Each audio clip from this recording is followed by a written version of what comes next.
you all very much, and especially thanks to our news folks for being here today, because obviously you take the message out there into the community, and that's so important for us. Here is, and it's my pleasure to introduce to you the city council member who represents this district. This is the 3rd district. He'll tell you the 3rd district is where opportunity lives. So I didn't mean to take his line, but he'll tell you that again. Don't worry about it. I'll say it about 3 or 4 times. Here's council member Darius Brown. Good afternoon, everyone. All right. Good afternoon, everyone. There we go. Want to thank you for being here in the city of Wilmington in the 3rd Council District, where indeed opportunity does live. And as John mentioned, it's important for us to be here at BrightFields, who is a great partner within the Wilmington community in the 3rd Council District, and how we educate and bring awareness to the carbon footprint here and how we can reduce the carbon footprint here in the city of Wilmington. And so a lot of the work that we do around different policy and legislation that we do, as council people and elected officials, we think we're pretty important, and we get to do some things to impact people's lives. But it is really the work of BrightFields. It's the work of many of the leaders here from the roundtable as you meet and continue the legacy of the previous Mayor Baker and what his initiatives were around sustainability here in the city of Wilmington. And so as you look at the 7th Street Peninsula, as you look at sustainability in the city of Wilmington, much of it is in the 3rd Council District. BrightFields is one of those leaders. We also have Delaware Solid Waste, which is in the 3rd Council District, that has also contributed to reducing the carbon footprint here in the city of Wilmington. So I want to thank you for being here. I want to thank you for your work. I want you to understand that your work is really changing lives and is impacting the quality of life of people here in the city of Wilmington, the constituents I represent, and it's making this a better place for us to live. It's making it a better place for us to enjoy the environment in which we live in. And with that, I'd like to introduce Marion Young.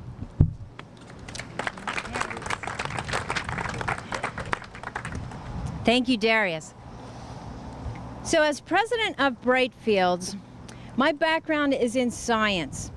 And what BrightFields does is to investigate and clean up properties that are environmentally contaminated. These are legacy properties left over from industrial problems that were had in the past before there were regulations that told us not to dump the waste in the creeks or bury them in the ground. So these wastes remain, and BrightFields does the investigation and cleanup for them. And there are many cities around the world that have the same issue. So in doing our work, we also are focused on sustainability of our own business. We've done a number of things over the years to increase our sustainability and to lower our carbon footprint and to become more energy efficient. And one of the most important groups in that pathway for us has been the Energy Leaders and Sustainability Roundtable in Wilmington. You're going to hear a little bit about that from some of our other speakers. So I'd like to just tell you some of the things that BrightFields has done. First of all, we did a waste audit in our facility. We have a 15,000 square foot building and 40 employees. Our waste audit showed us what everybody's throwing into their trash cans. And so from that, we can figure out how better to recycle, how better to compost, how better to reuse things that people are normally throwing away. So we reduced our throwaway rate. We were at 69% recycling, and we increased that to 75%. So now we're trying to get a little bit better. In addition, we looked at our energy usage. We've got a lot of lights in our building, and we've got air conditioners, the heating units on our roof that are all electric. And when it's hot or cold, we're running a lot of HVAC. We're cooling it with air conditioning, we're heating it in the winter. And so we tried to figure out a way to lower those costs. One of the things we did is to remove some of our overhead light bulbs that cut our energy usage. A big thing we've done now is put solar panels on our roof. And Don Short is going to tell us more about that in a moment. He's our project manager. Some of the other things BrightFields has done, we've installed vegetable gardens. We have 6 raised bed vegetable gardens, and we grew about 300 pounds of vegetables this summer. We are going to also in the future do a food composting program that will take our waste food from our kitchen plus our shredded paper from our shredder and compost them together to make soil to use in our community gardens. So I'd like to introduce Don Short. He is our CFO and he's also a mechanical engineer. And Don put together this whole solar program between bidding it out and managing the entire thing, and he'll tell you some of the details. I'll say that we're saving about 25% of our energy usage with the solar panels. Don?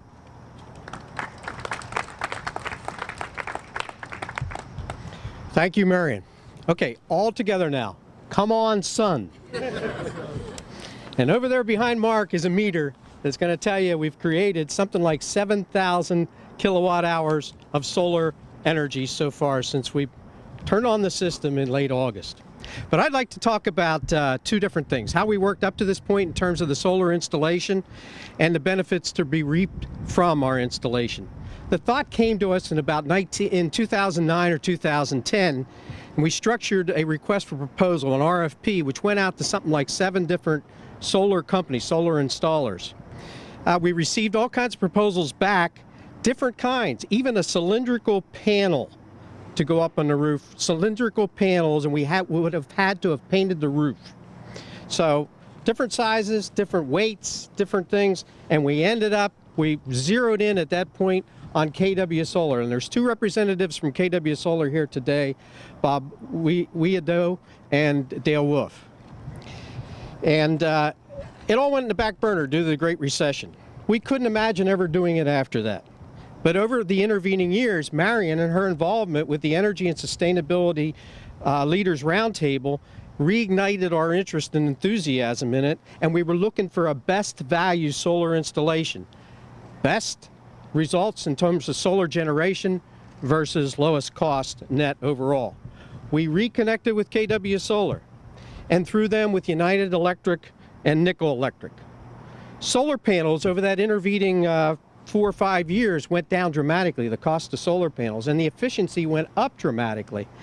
But on the flip side, something called Solar Renewable Energy Credit, or SRECs, went down by almost 90%, from $300 per to about $30 per. And that's a big portion of your payback.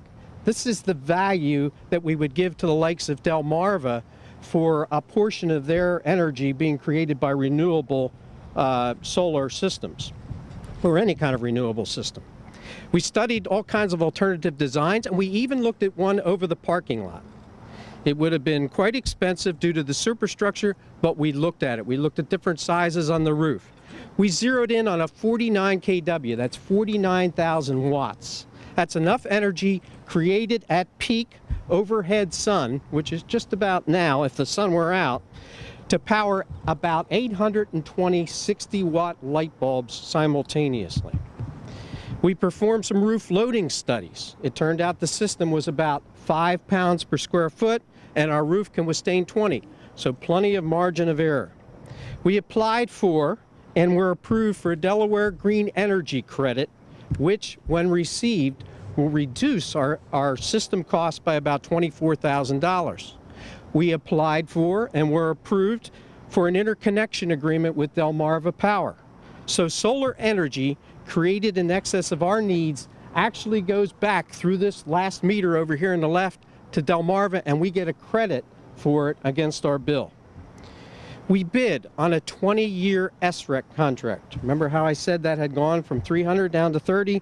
Well, we locked in, yes, at a lower rate, but we locked in. So we know for 20 years what our rates are going to be the whole way out. Led by KW Solar and with United Electric, with Nickel Electric, and with Delmarva, contributing to the materials, the installation of the system, the wiring of the components, and everything else, our installation is complete. I'm sure you've seen pictures of it. I think we can make access available to you to the roof if you would like to take some pictures. Very efficient looking system, very neat and orderly. And if you look at September month to date, while Marion said we're about 25% of our energy in the future will come from solar on the average, we're running at about 30%. So we're a little bit higher than that average September month to date as you look to the end of the month, assuming we don't have cloudy days for the rest of the month. But we're not finished. We took steps in our solar installation to allow for expansion. One of our thoughts is to put them on this blue parapet up here, and so it can be seen by all, and that much more generation. And we're ramping up with another company called Area Resources on a battery backup system to shave the peak demand charges off the top from our electric bill and provide backup power for our critical circuits such as computers and phones. And that's really important to the productivity of our business. Now let me go to the benefits to be reaped. Think of this as an investment. It is an investment, a very sizable investment. But in any business decision, when you look at an investment, you look at the payback from it. And this is, the payback, if you will, is in three parts. Our investment in the hardware and the installation of the system will provide about 56,000 kilowatt hours per year of electricity versus our annual usage of about 226,000 kilowatt hours. Therefore, we'll save, on the average, as we've said before, about 25% on our electric bills, and that amounts to about $7,000 per year versus a total bill of like $31,000 per year.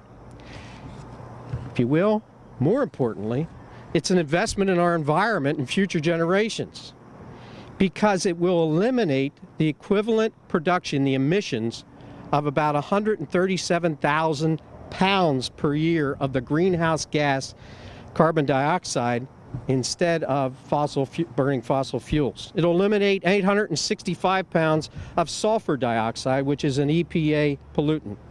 It will eliminate 228 pounds per year estimate of nitrogen dioxide. And the list goes on, you get the drift. But it's also an investment in BrightFields. We're an environmental consulting company and engineering company. Who better to set the example? We practiced what we preached by building this headquarters on this former landfill site. Now we can practice what we preach by lowering our carbon footprint by 25% and by lowering the carbon dioxide and other harmful gases. So our clients can clearly see, other than that, the way we show them at our job sites, they can clearly see that when we say we practice what we preach, we really do right here at home. Now, as I said, a big part of this reigniting of this solar installation was the Energy and Sustainability Leaders Roundtable, and I'd like to introduce Andrea Kreiner, who will discuss that.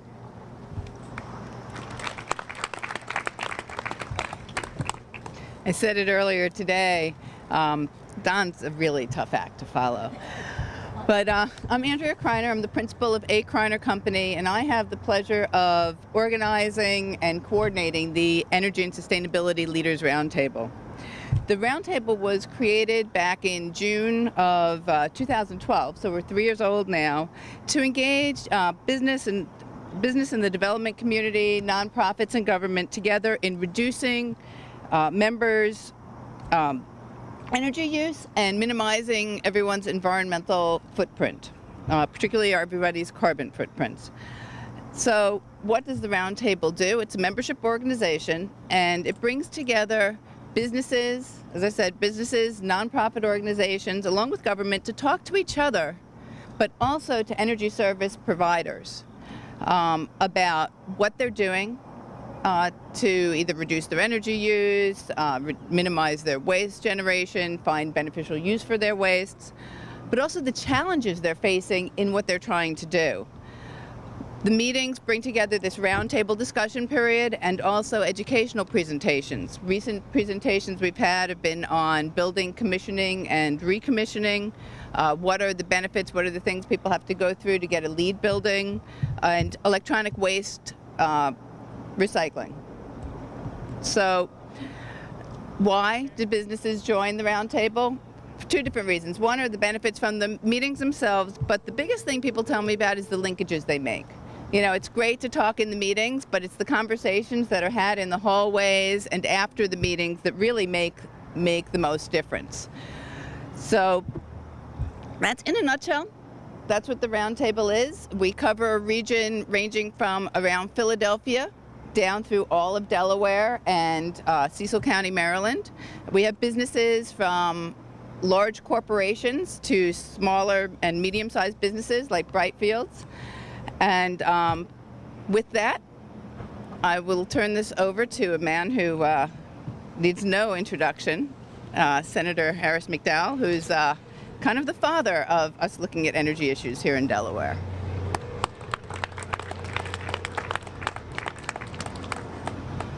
Thank you, Andrea. It is my pleasure to be here today, and I wasn't sure exactly what was expected, but I've known Marion for a long time, and I just want to say what a great job she's done with her company, but more importantly, and I think Don said, practice what you preach, and that's what she's done, but even beyond that.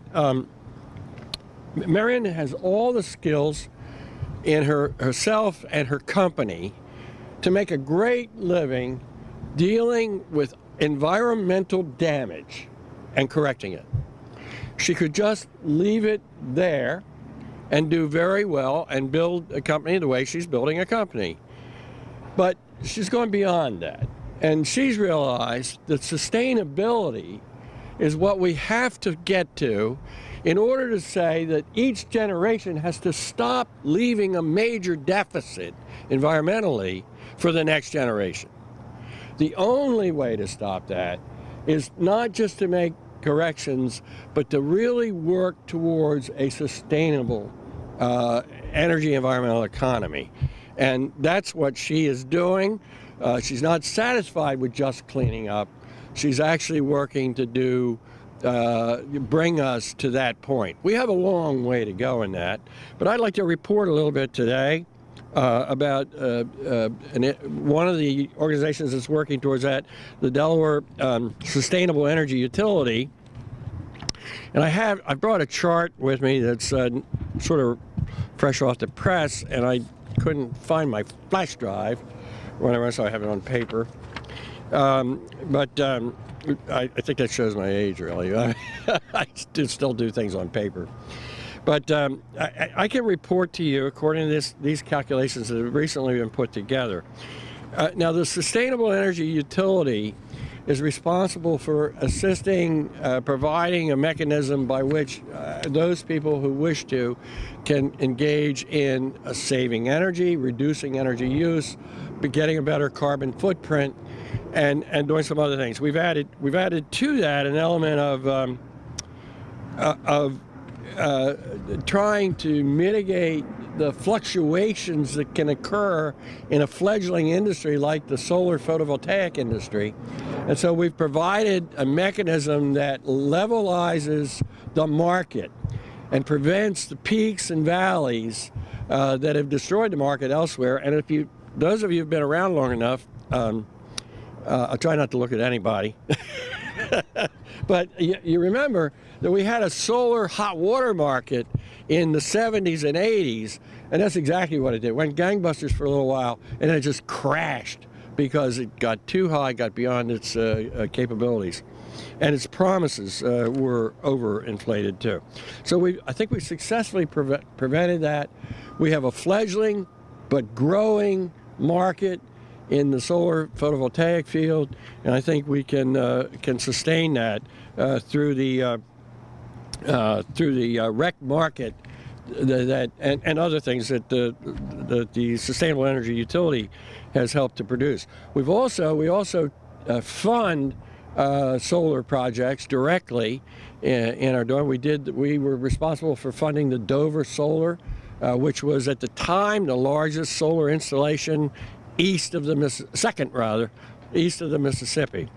But I'd like to tell you where we stand, because not so long ago, in the solar area, Delaware was around 36th in the nation, somewhere like that. We are now approximately 5th in the nation. Now, we've got a couple of guys we're going to have a hell of a time climbing up over top of. for solar. California is really tough to beat in that one. But that's our goal, is to be number one. And if we fail a little bit and only end up number 3, that's pretty good. I think 5 is a good, represents a lot of progress for us. We are not Arizona or New Mexico, but or Southern California, but we're doing very, very well in that field. On the one of the other prominent elements of sustainability, which is the energy efficiency field, we're doing very well indeed. This chart shows, and if we look at the old way of doing things, which is command and control through the utility commissions around the country, we see that, and I wish I could share this with everyone. We will put this up on the SEU website either today or early next week. I'm not sure I can guarantee today. But you can see that they are at about 4.8%.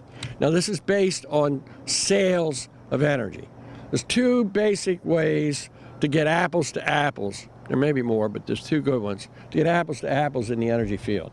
You can either do sales of energy, and that gives you a relativity to bigger states and smaller states, or you can do per capita.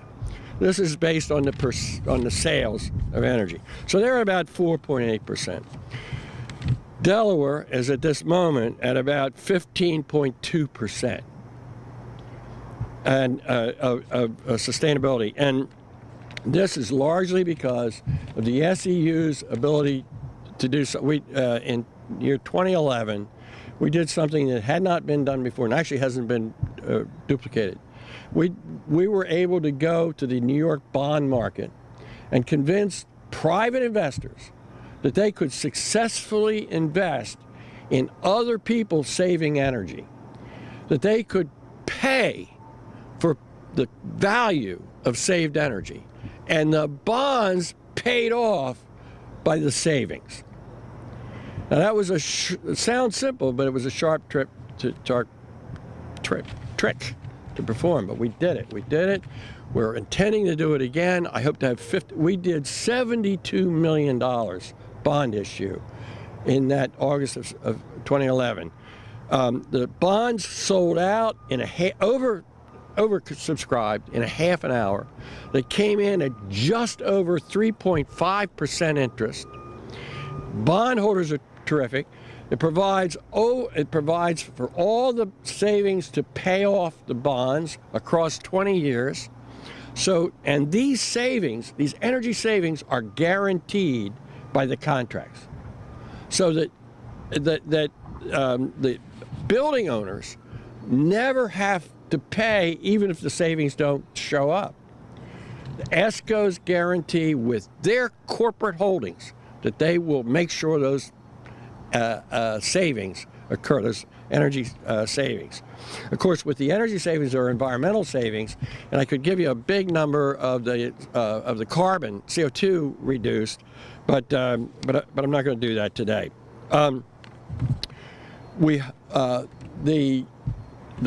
Let me put that 72 million in perspective. We in Delaware know we're a small state, but sometimes when I talk to audiences outside the state, they don't quite realize that. That's the equivalent of New York doing 2.5 billion of energy efficiency at one swoop, in one fell swoop.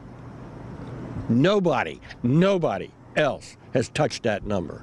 Now we have, outside of the bond issue, the SEU will contribute 9 million plus this year of RGGI money into energy efficiency in the state. We just completed a contract with one of the big buildings up in the downtown for $1 million of energy savings, and so energy efficiency. So we are making great progress. We're putting Delaware on the map of the energy savings and the carbon footprint savings in the nation. We're going to continue that. I think we're going to be emulated. The SEU model is going to be emulated around the country. And we're having a little problem with bureaucrats, but we hope to get past that and do 2 more bond issues within the next 12 to 14 months, each of $50 million. By the way, I want to give you one other number that bond issue achieved. It put to work 980 people. Now, those aren't permanent jobs. There's a standard of measurement of jobs per investment that is agreed to across for a long time, and so we use those standards, and that investment created 980 jobs. Some of them are longer term, some of them are shorter term, but that's not chicken feed in this particular era.